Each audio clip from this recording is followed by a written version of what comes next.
Tonight, 5 children and their mother murdered in an arson attack on their home in Essex. The father, the only survivor, speaks exclusively to Crime Watch. A terrifying knife attack at a petrol station caught on CCTV. And the man shot dead in cold blood in the middle of a busy pub.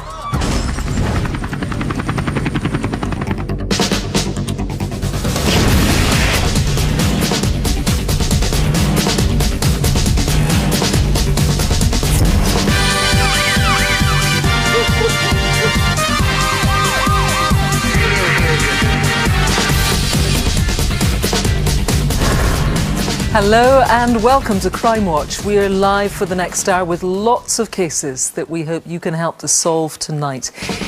They include the tragic murders of 6 members of the Shakur family killed in an arson attack on their home in October. I shouted a lot. There's a fire in my house. Please, somebody help. And detectives from Greater Manchester are here tonight asking for witnesses to the shooting of 37-year-old Lee Erdman to come forward. He was murdered in a pub in front of more than 20 people. After doing that to Lee, the gun is raised and essentially everyone that's here is threatened. And officers from Surrey are hunting the armed gang who raided a home, terrifying the family inside. I looked up at the door and in walks a guy with a gun. I'm laying there thinking, I don't want to die. And I was panicking for the girls. I thought something bad was going to happen. And ex-cop Martin Bayfield is here with more wanted faces and CCTV. Yes, I've got quite a collection tonight, including this guy, Jack Hummerstone, who detectives are urgently looking for in connection with a murder 11 days ago. With your help, we can find him tonight. And I've some unbelievable CCTV to show you. Can you name this crazed knife man who went on a rampage at a Manchester petrol station? And take a look at this guy who seems to know his way around vending machines. He even has keys to help him steal thousands of pounds in change. It's a safe bet. We'll know who he is before the end of the show. And we have some great news on some of our previous cases, including this awful unprovoked attack on a teenage girl from our November programme. Well, this man was caught and convicted and sentenced to 4 years in prison. And we'll have the full story of how a man cold-heartedly arranged the murder of his wife, then callously played the part of the grieving husband in a Crime Watch interview filmed just a few days after the murder. Please, somebody help me! And I was still waiting. In a minute she'll walk through the door. In a minute she's going to call me. But first tonight, last autumn, police made an urgent appeal for information about a house fire in Essex, which killed a mother and her 5 children. Police are treating the deaths as murder and believe the family were burgled before the blaze. But 5 months on, they still need your help to find out who was responsible for the fire. Tonight, in an exclusive interview, the father, the only survivor, talks about the full horror of that night.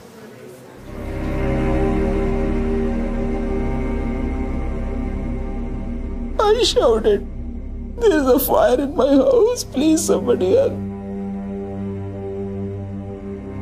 Please help me. There's people inside. Yeah. Your family are inside. Yeah. Please let me go in. Get back! Oh, get off the road. We're all right. We're talking about seconds, the difference between life and death in these circumstances. The fire's engulfed in the whole house. Yeah, so there's no way that these people are alive in there. 1, 2, 3, go! Very good. This home video is the only remaining footage of the Shakur family. It was filmed not long before they moved to the UK in 2010. What are you doing, Munib? Soeb, don't go too deep, beta. We have a same goal together, that for a bright future, and we need to struggle hard to raise our children in a nice environment. Sorry. So that was basically our future, to give a peaceful and safe future for our family, our kids. We were very, very happy. This street in Barnmead in Harlow, Essex, had been home to the Shakurs for just 1 year. Abdul Shakur and his wife Saba, both from Pakistan, had come to the UK believing they could offer their children a better future. They could never have imagined that future would be cut so short. The 14th of October last year was an ordinary Sunday for the Shakurs.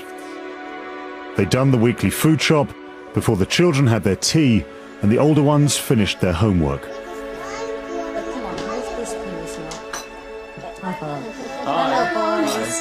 Devout Muslims, Dr. Shakur and 2 of his sons had been to the mosque to pray. By 9:30, the 5 children were upstairs in bed. And by 11:30, all the family were asleep.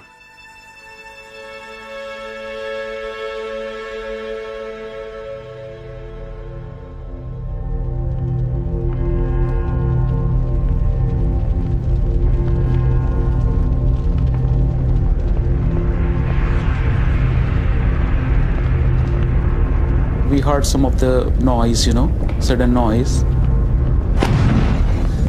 Sabah! Sabah! Get up, fire! Sabah! Fire! Fire! And then we both immediately get out of the bed. There was smoke, was really suffocating. Very, very dark, could not see anything. Sabah started shouting, crying, help, help. Get back. The situation was so desperate, Dr. Shakur felt the only way he could save his family was to get help. Sabah told me, Shakur, please don't go. I said, Sabah, there's no time. I have to, for the kids, for the family, I have to take that risk.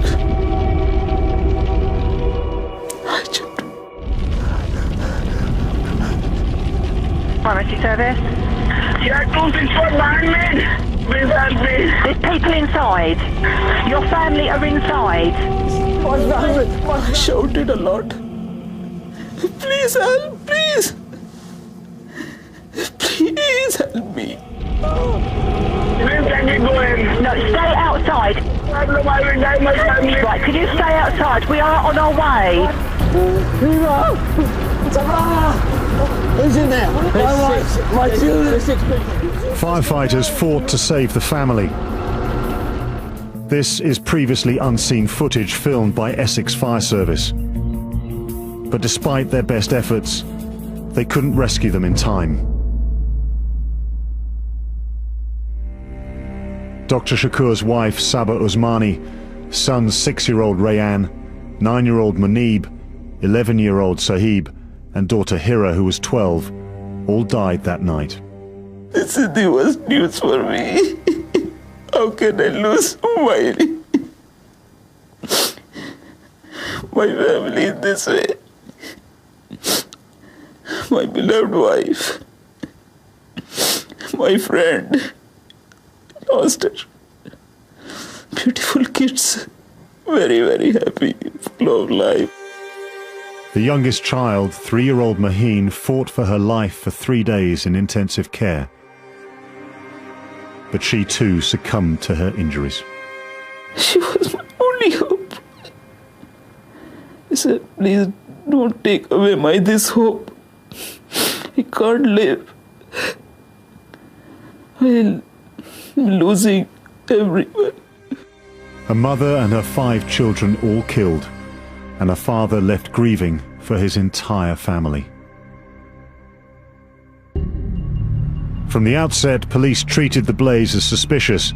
They believed someone deliberately started it and that the family were murdered. I think the impression you get as soon as you walk in is the scale of the damage within this house and the actual heat that must have been generated. Detective Superintendent Rob Vinson is leading the investigation. forensic scientists are saying that we believe the fire started at this back end here of the lounge, and that's when it's then spread through the rest of the house. Okay, we make our way upstairs. You can see by the damage around the door frames and the ceilings. It's difficult to try and imagine. Again, from a deep sleep to waking up to your house full of smoke, and the sheer panic that there must have been, really, to try and find where the children are on the top floor, and every second must feel like an hour.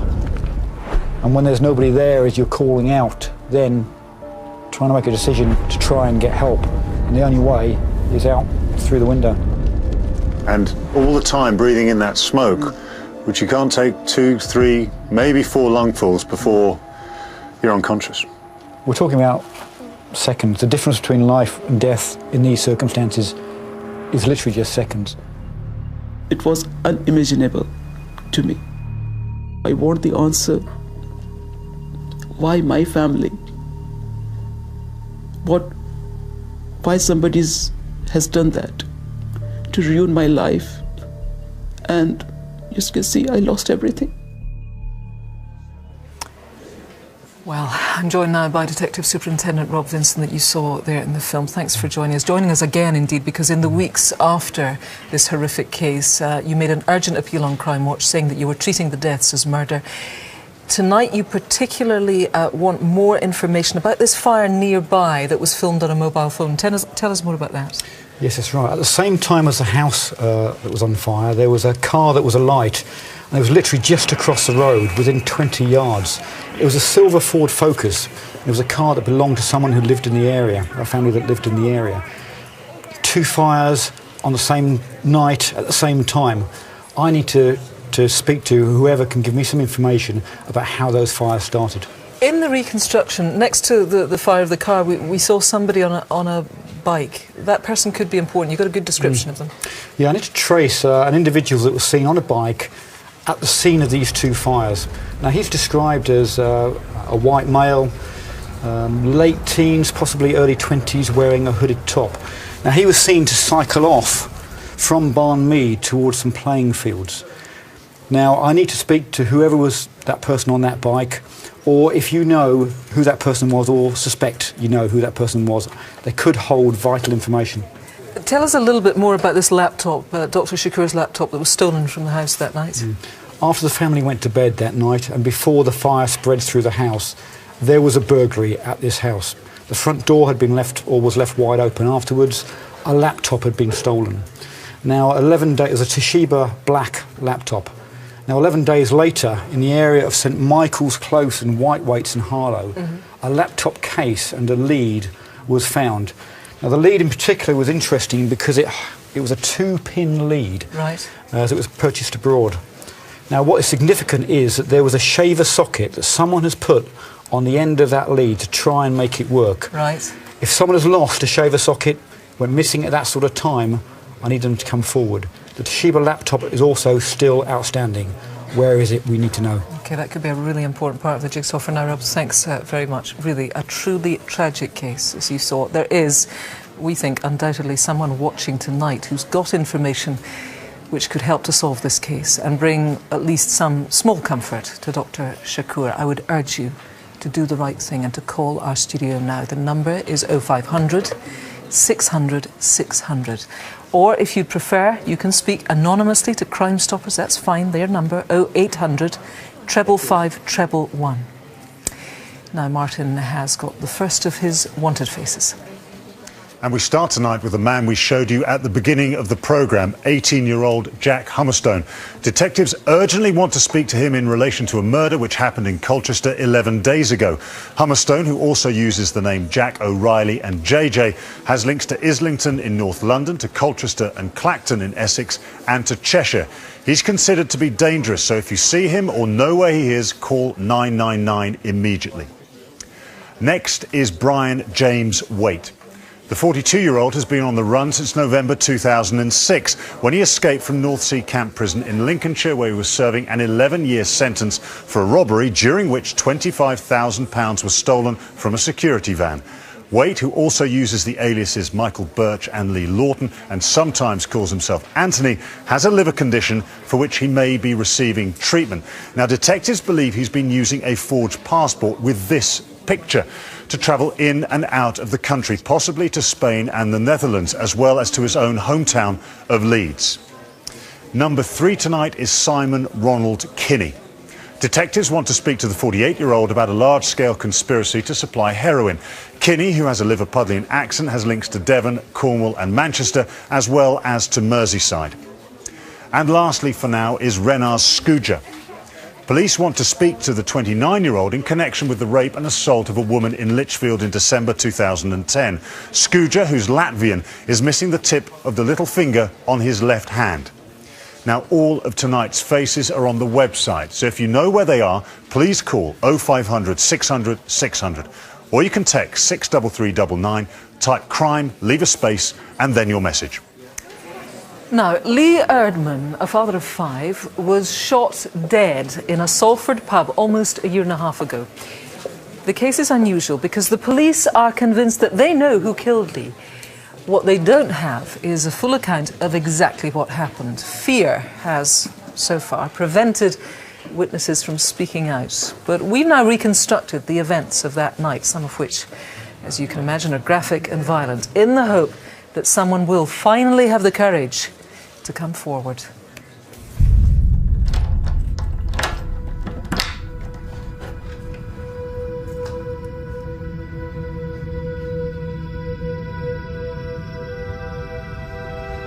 This pub has been derelict for over a year, abandoned.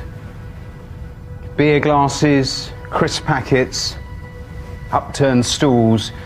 It's been left exactly as it was on September the 10th, 2011. For the people who are here, it was a night they will never forget. In front of more than 20 people, Lee Erdman was murdered. He was shot around here. The bullet hitting him in the back and going through his heart. The violence that followed and the threats made to onlookers around here was so utterly terrifying that not one person phoned the emergency services. And detectives have hit a wall. No witnesses have come forward. It's as if the killing never actually happened.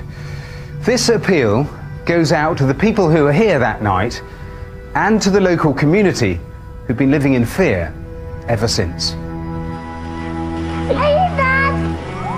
Lee Erdman had 5 children. 3 of them are still very young. But 6 years ago, he lost his daughter Jessica to cot death. The grief never left him.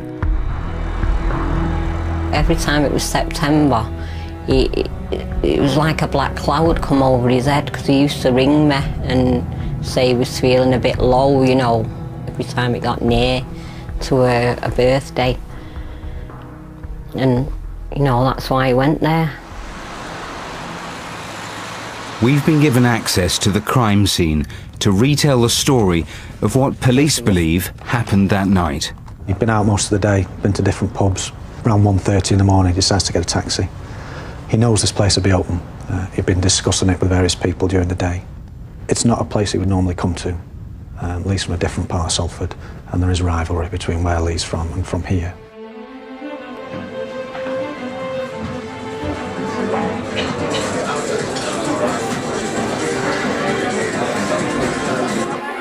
He has no argument with anyone. He circulates between the back bar and the front bar here. But most of that time is spent with one person, that being the person that kills him. If you were here and you knew them both, you would probably be a bit on edge and wonder what is happening, because the sort of backslapping while they stood at the bar, which you just wouldn't expect from 2 people that don't know each other, never mind people where there might be some rivalry.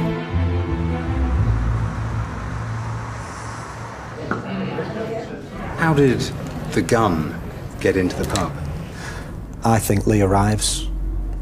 The man that he's been talking to, or he was talking to here, sends out for the gun, and the gun is brought to the pub after he's here. Take me through when it turned. We don't know what actually springs it at that moment. What we do know is that Lee is over there with his back to his killer.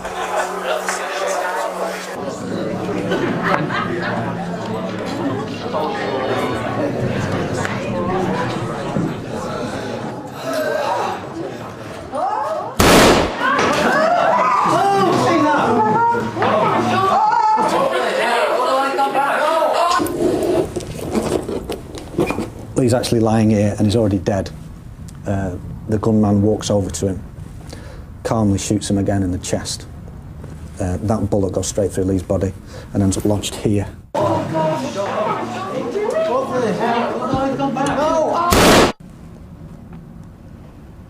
He then stamps on Lee's face. Lee has quite a lot of facial damage here, so he stamped more than once.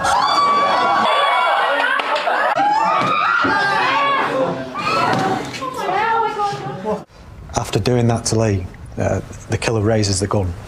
There's around 20 plus people still in the pub at the time. The gun is raised and essentially everyone that's here is threatened.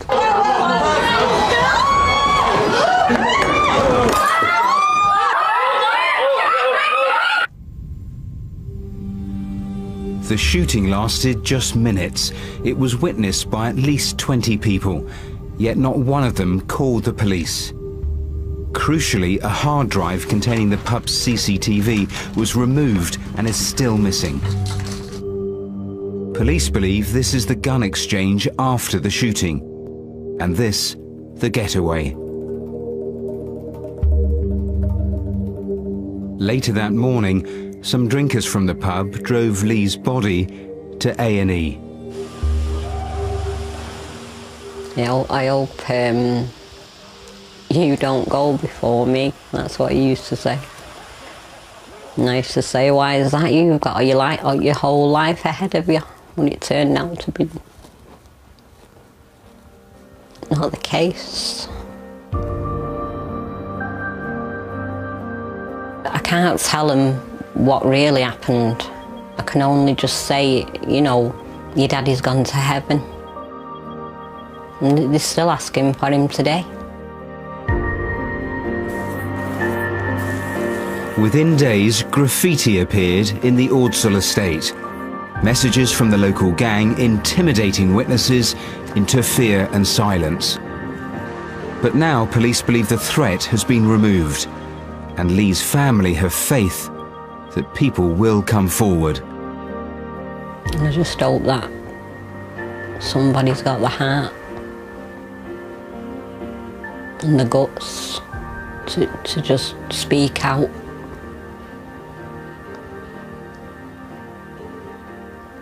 But we'll have to wait and see. Well, maybe tonight's the night. Detective Superintendent John Chadwick, who you saw in the film, joins us here. Violence of the most extreme sort, John. It's not a stretch, is it, to understand why people are so fearful about coming forward? No, I understand exactly why people didn't come forward at the time. But local people know that a lot's changed in Ordsall since the time of Lee's death. That group of criminals that were causing so much fear in this community, they've been removed now. People will remember the murder of Anush Bidve, the Indian student killed nearby on Boxing Day just 3 months after Lee. But that crime was solved by people from this same community. They were fearful of coming forward at the time as well. But it shows that if people work with the police, they can give evidence safely and they can move on with their lives afterwards. That's what needs to happen here. OK. Two important parts of the jigsaw that you don't yet have. One is the weapon, another one is the CCTV from the pub. Yeah, that's right. We're still looking for the weapon that was used to kill Lee. That's a metallic coloured revolver, and the full CCTV hard drive was stolen from the pub at the time of the murder by Lee's killers. There's a substantial reward for recovery of either of those two items and a £50,000 reward for information leading to the conviction of those people responsible. I would stress that all of those rewards can be claimed anonymously as well. We saw Lee's mum there talking about somebody needing to have the heart and the guts to come forward. What about his wider family? Given that you believe you know who it was that murdered him, how are they coping under the circumstances? Yeah, all of Lee's family are well aware who killed him, and I've spent time with them quite regularly since Lee's death. What strikes you about all of them is that they absolutely cannot move on with their lives until the person responsible for this has been prosecuted. Now, there are over 20 people who were there that night, saw exactly what happened to Lee. Any one of those people can bring this to an end for Pat and for Lee's family. OK, John, thanks very much. If you were there that night and have until now stayed quiet, please do think again. You can call the studio now. It's the usual number, 0500 600 600. Over to Martin. Time for some CCTV now, starting with a bank robbery in Lancashire earlier this month. It's around 7 p.m. on Tuesday the 5th of March inside the Santander Bank on Clifton Street in Lytham. A security guard waits inside while his colleague carries in the cash boxes. As the door opens, the pair are surprised by two masked men wielding a crowbar and a machete. The attackers threaten the guards and force them to hand over more than £19,000. The men made off in this stolen Skoda Octavia, which they later abandoned. Now they may be masked, but someone knows who they are. Tell us tonight. Two men are hanging around Lewisham train station at around 11 p.m. on a Tuesday night last September. As a train waits at the station, the pair walk along the platform. One of the men, wearing a rather snazzy check jacket, spots a passenger through the window who's on his phone. The guy in the checks gets on board and grabs the passenger's mobile before sprinting off. Time to name this not-so-great train robber. Who is he? A Wednesday afternoon, also last September, on a residential street in Blackburn.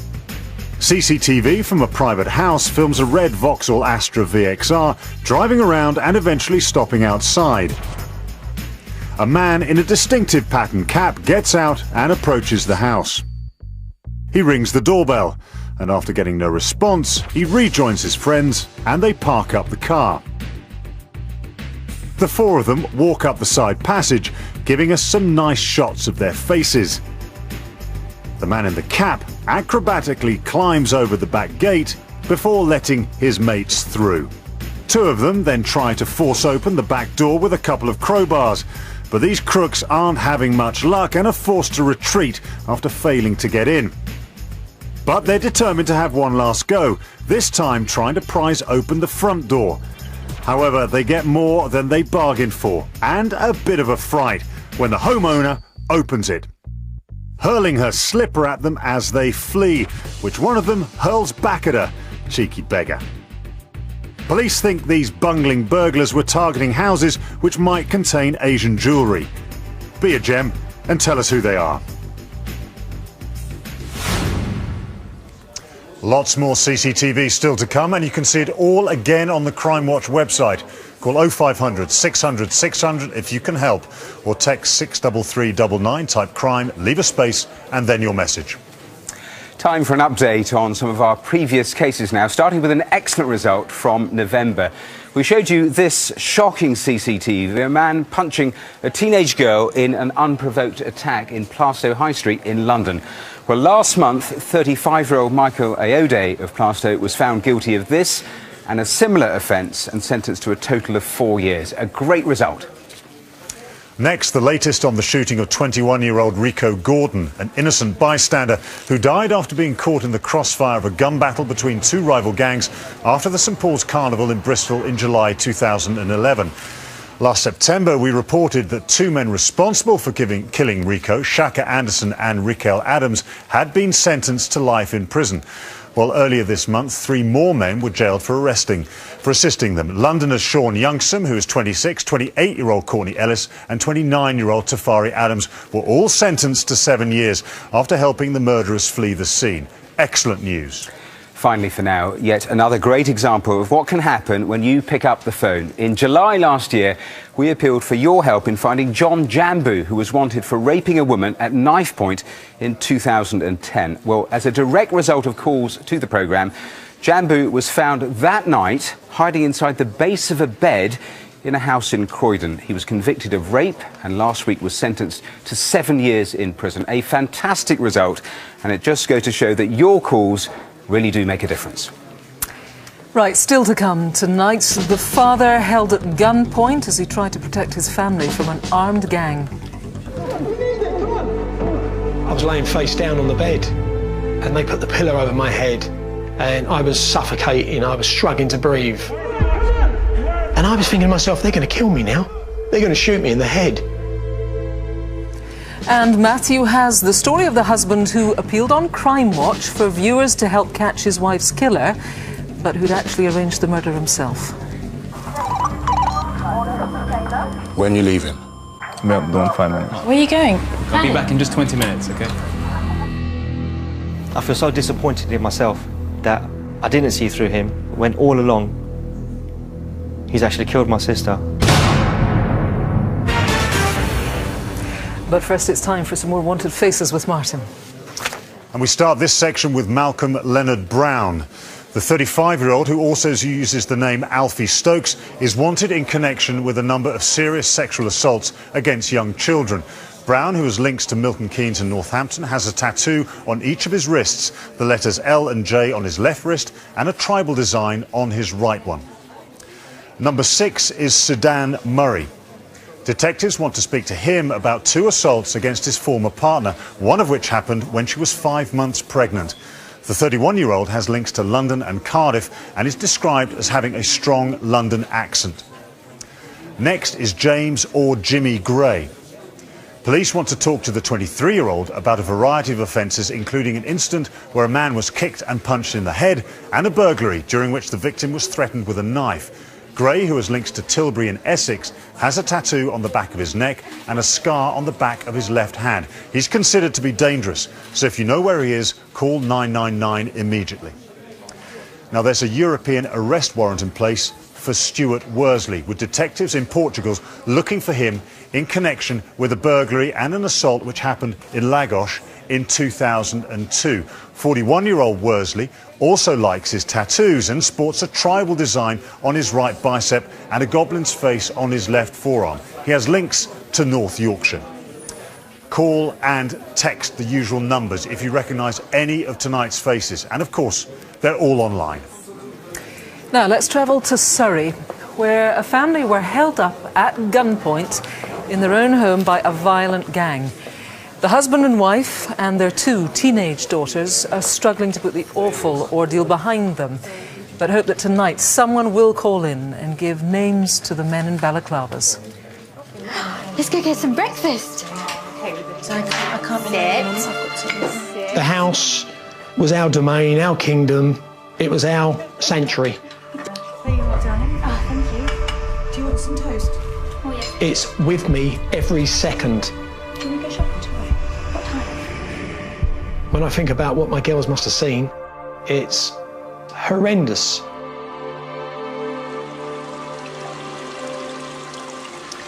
This is the home of John and Tracy in Newchapel in rural Surrey. The couple have worked hard to make it a happy haven in which to raise their 2 teenage daughters. We're a close family, and when we shut the gates, we're in our own world. You don't see many people, and we chose that. We wanted the best and the safest place for the girls, and that's why we chose this area and obviously this location. Do we have to watch it? Yes, it's funny. I pay for this telly, you know. The evening of the 11th of June last year was a typical one for John and his family. Oh yeah, good day. I went to bed approximately 9:30, 9:45, and Tracy came about 10:30, 11. Come on, Bonnie. Do you want to go out? Come on. Go on, Bonnie. Come on. We left the girls downstairs. They normally stay up 12, 1 o'clock watching their soaps, which they've recorded, and then they came to bed as usual.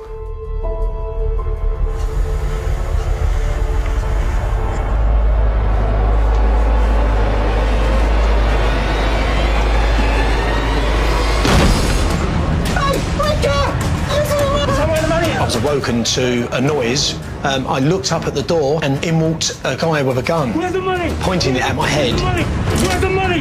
Where's the money? Where's the safe? Where's the safe? Well, you'll get it. I was dragged out of bed. I was nude. I was shaking. I didn't know. I wasn't awake properly. John handed over cash and jewellery from the safe, but his attackers weren't satisfied. Below the safe was a Rolex box, and these guys were demanding, where's the watch? Where's the watch? I'll shoot you if you don't tell me. I basically said it could be in the kitchen, so the guy with the shotgun put the gun to my head and marched me down the corridor. The gang ransacked the girls' belongings for valuables before dragging them out of their beds and into their parents' room. At the bottom of the stairs, there was another guy with a gun, and the guy said to me, if the dog moves, I'm going to shoot it. I looked at the dog was terrified, she was cowling on the floor, she was no threat to them. There's money here, there's money here. I thought to myself, just do what they want, get them out of my house. And I looked around where I thought the watch was and couldn't find it. I was panicking. Move, where's the watch? I don't know. With the family already terrified, the masked men were about to take their threats even further. Where's the watch? I don't know. Where's the watch? Get on the bed, he said to me, and he tried to tie my hands up, which he didn't do very successfully.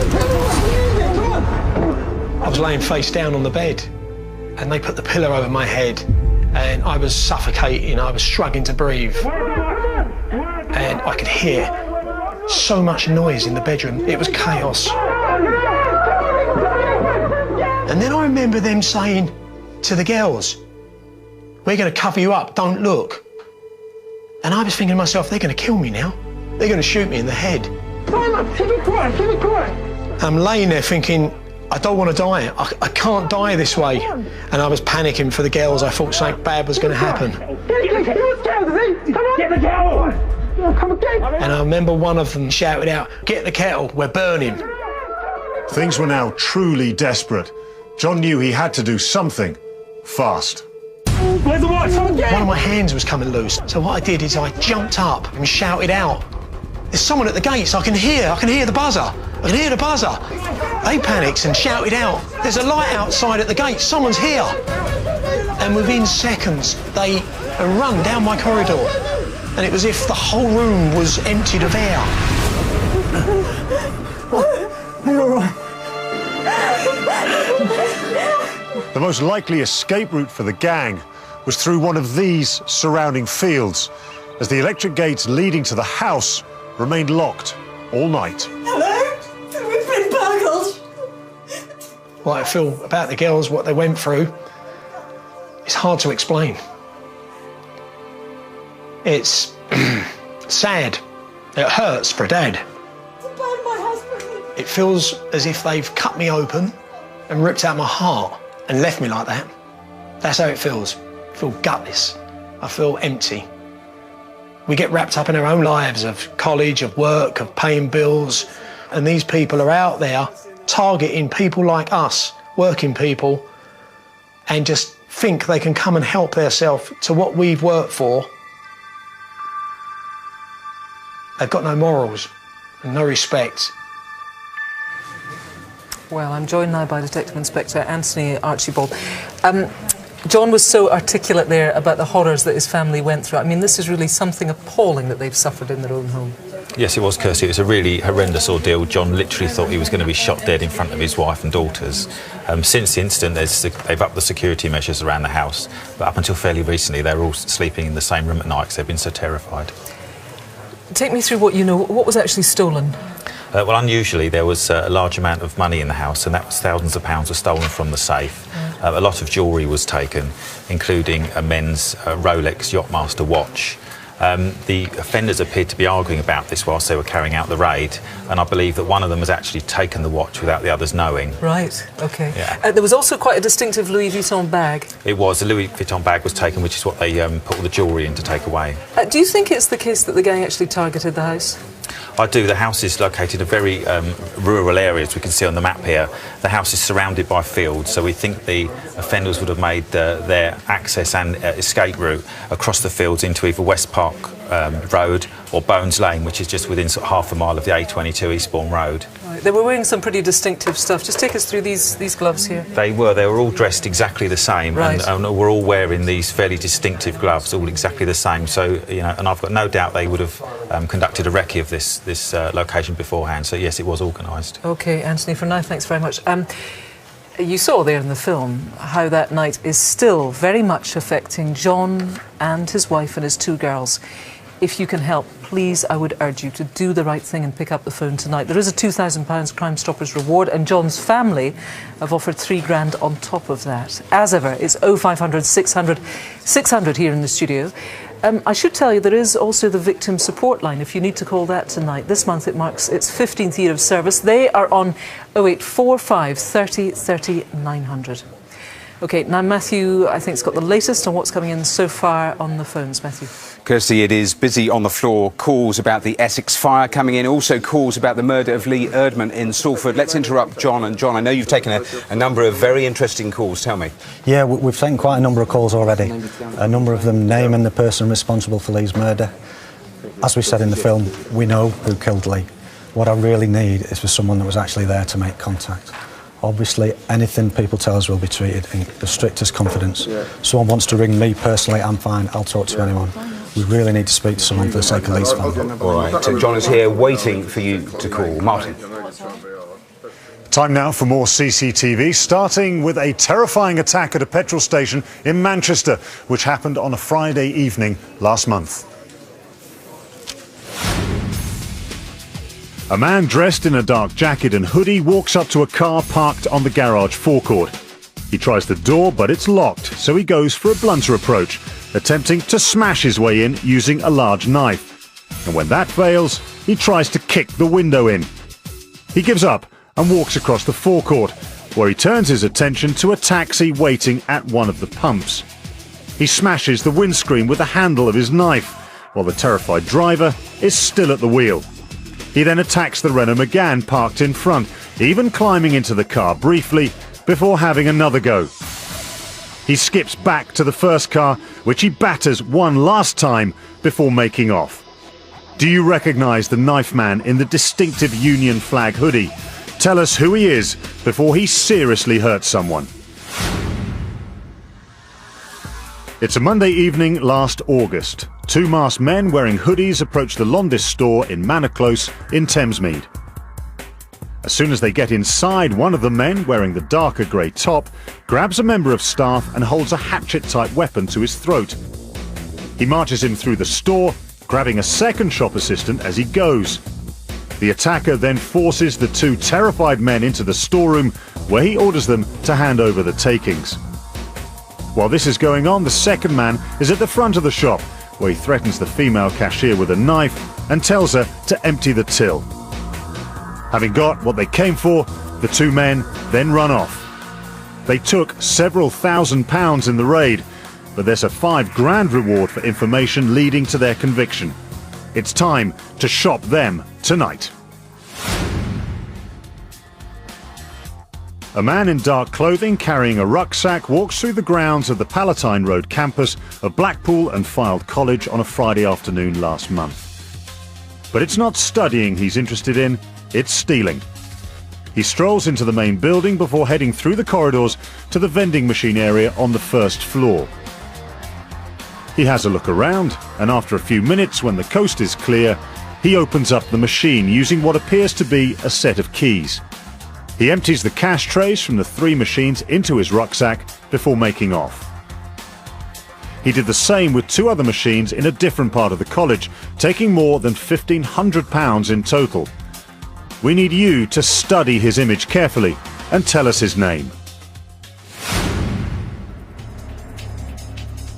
Inside a jeweller's shop in Sevenoaks in Kent on the Monday morning last July. A man in a light-coloured top comes in and asks to see a diamond ring worth almost £8,000 from a display in the window, even going outside to point it out. As the jeweller shows him the ring, the would-be shopper seems to dither. But he suddenly becomes very decisive as he grabs it and runs out. In his haste, he knocked over an elderly woman who fractured her hip. Be a diamond and tell us who he is. All tonight's CCTV is online, and if you recognise anyone, please call and text the numbers on screen. Right, time for some more updates, starting with an appeal from last month when a man was suspected of indecently assaulting two young girls in a shop in the Penlan area of Swansea last July. Well, the day after the programme, 52-year-old Stephen Frank Hanson from Cockett in Swansea was arrested. He's been charged with 2 counts of sexual touching. He denies the charges and is due to stand trial next month. Next, an update from another appeal from our last programme. We showed you CCTV of a man being punched on the dance floor of a nightclub in Truro, which also happened last July. Following the show, a 26-year-old man was arrested and has been charged with causing grievous bodily harm. He's due to appear in court later in the year. This is Special Constable Nisha Patel. She was murdered on the doorstep of her London home back in May of 2006. Well, just 9 days after the murder, her husband, Fadi, took part in an emotional interview with Crime Watch in the hope that an appeal on the programme would help solve the case. But not everything was as it seemed. You all right, love? Hello, hi. We need an ambulance, please, urgently. Oh my God! Thanks, please come quick. Nisha! She was always helpful towards people. She always liked to try to, be there for everyone. Nisha had been stabbed in the groin and had bled to death. She was just 29 years old. Nisha worked as a hairstylist, but in her spare time volunteered as a special constable. Her former colleagues, now investigating her murder, were baffled. Why would anyone want her dead? Her husband, Fadi, made an emotional appeal for information on Crime Watch. We're in shock at the moment. Hasn't even sunk in. And I was still waiting. In a minute she'll walk through the door. In a minute she's gonna call me. Nisha and Fadi had met through a friend. 8 months later, they were engaged. To the outside world, they appeared a happy couple. The night before she was killed had been their 3rd anniversary. It was to be their last night together. Confronted with the scene of her murder the following day, detectives were seemingly dealing with a random attack. It was clear there had been no forced entry. Daddy? So the initial thought was that Nisha had come out of the house and confronted someone and been stabbed. With no eyewitnesses and no forensics, priority number 1 was finding the murder weapon. A knife matching the fatal stab wound was missing from the kitchen. Had Nisha armed herself before going outside to investigate the disturbance?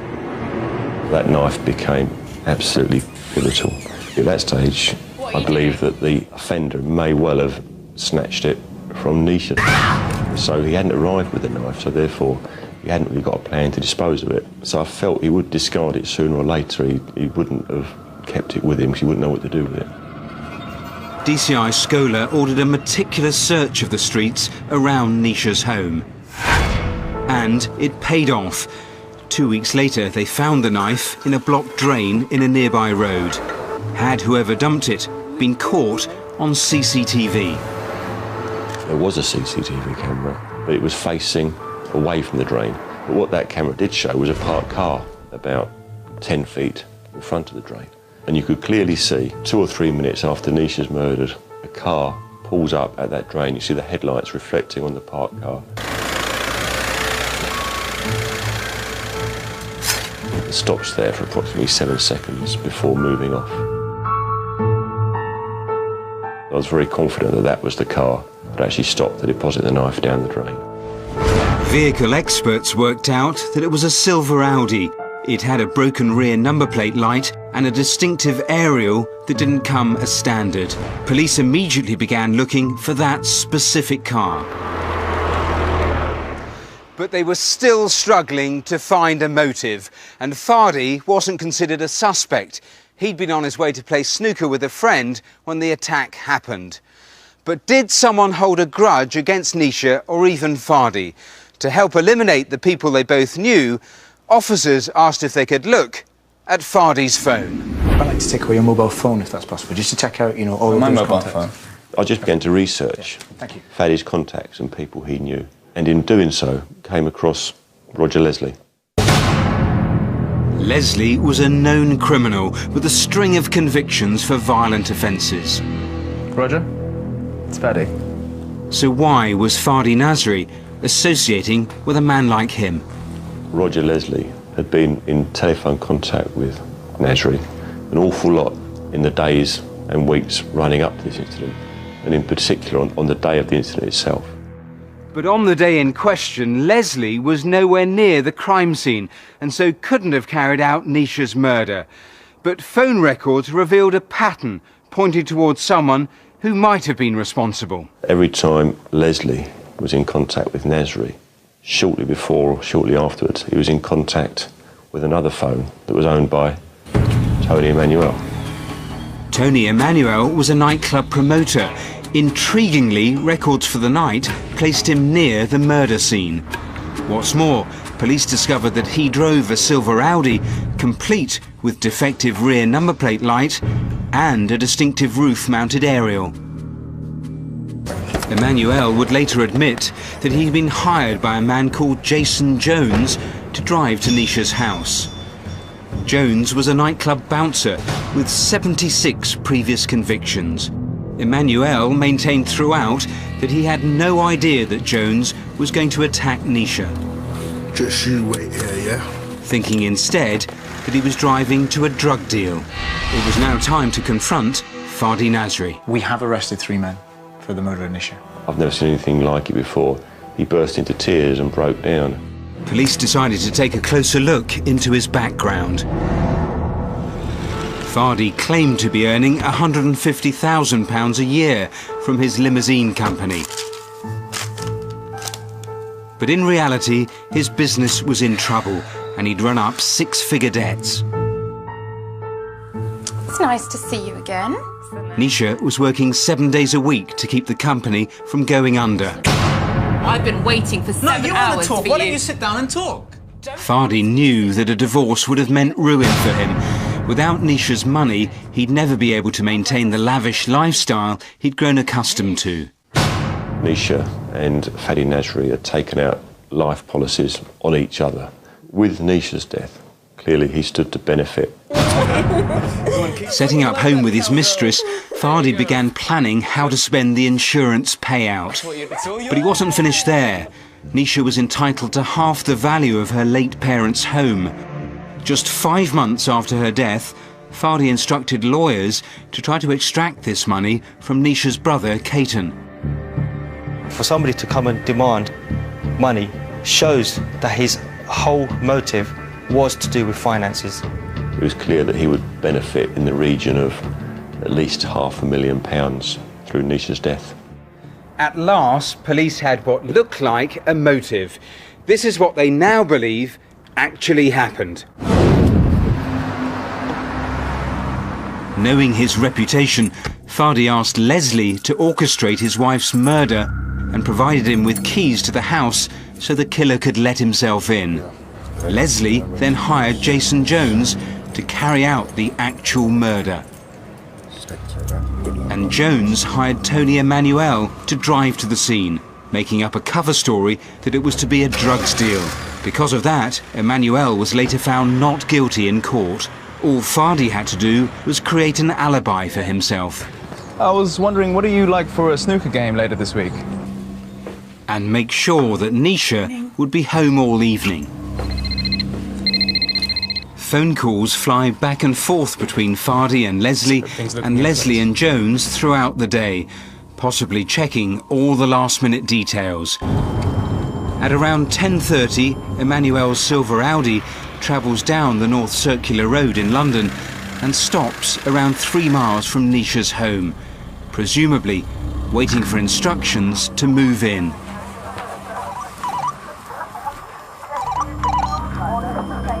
When you leaving? I'm out the door in 5 minutes. It's about to leave. Move in 5. Understood. Sorry, darling, something important's come up. Where are you going? I'll be back in just 20 minutes, okay? Fadi? I'll be back shortly. Let's go.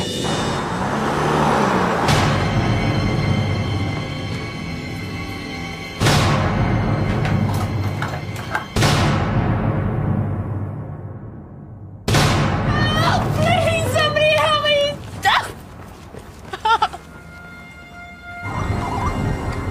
Hello? It's done.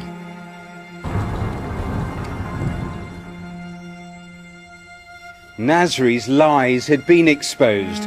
The husband, who'd made such a convincing appeal on Crime Watch, was arrested and charged with his wife's murder. I feel so disappointed in myself that I didn't see through him when all along he's actually killed my sister. He's just a malicious man who was able to fool everyone. Able to fool everyone, almost. Yes, this was the ultimate betrayal, chillingly planned. He hired a hitman, took out life insurance, planned an alibi, and played the grieving widower, and almost got away with it. It's worth seeing a little more of that original Crime Watch appeal, because now we know what he did, you can see just how cunning he was. They must be very guilty, and through the guilt, it could have been an accident.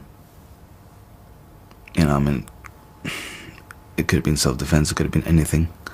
And I'm hoping it will come forward. Cunning, yeah. Arrogant also. That was the thing that did for him in the end, along with this dogged policing all the way through. Yes, finding the knife was crucial. Yeah. The knife gave them the CCTV, which gave them the car, which gave them one of the gang, then the rest of the gang, and then the first links to Nasri. So that was vital. Also, he got too cocky. He'd been involved in a business deal that had gone sour. The business partner had left a furious message on his answer phone, threatening all sorts of things. Now, he played that to detectives to throw them off the scent, but when they went through the phone, that's when they found the picture of his mistress. And from that moment, everything looked different. 3 of the gang got life. Fadi Nasri, the cold-blooded husband, he won't be out for 20 years at least. Result. Thank you, Matthew. Right, now it's time for a last very quick update on what's come in on the phones. Here's Martin. Well, we've already had some encouraging calls relating to that tragic Essex fire where Dr. Shakur's wife and children were murdered. We've had 3 possible names for who might have been responsible, and some calls giving possible sightings for that stolen laptop. Please do keep those calls coming in. Wanted face number 4, Renar Scooger. Quite a few calls giving a possible locations and workplaces for him. And Leonard Brown, Malcolm Leonard Brown, wanted face number 5. Again, locations of where he might be working. Right, that sort of thing for now. Remember, though, all of tonight's reconstructions, the CCTV, the wanted faces, all on our website. bbc.co.uk/crimewatch also features an appeal to trace the driver of a Volvo involved in a fatal hit and run. It killed a 16-year-old, Jade Clark, in Dorset last month. You can also stay up to date with how the cases progress via Twitter. Follow at BBC Crime Watch. The phone lines are going to stay open until midnight tomorrow. We're going to be back again tonight at 10:40 after the news with the very latest. Viewers in Northern Ireland will have to wait until 11:50. From all of us here, thanks very much for watching and calling. Bye-bye.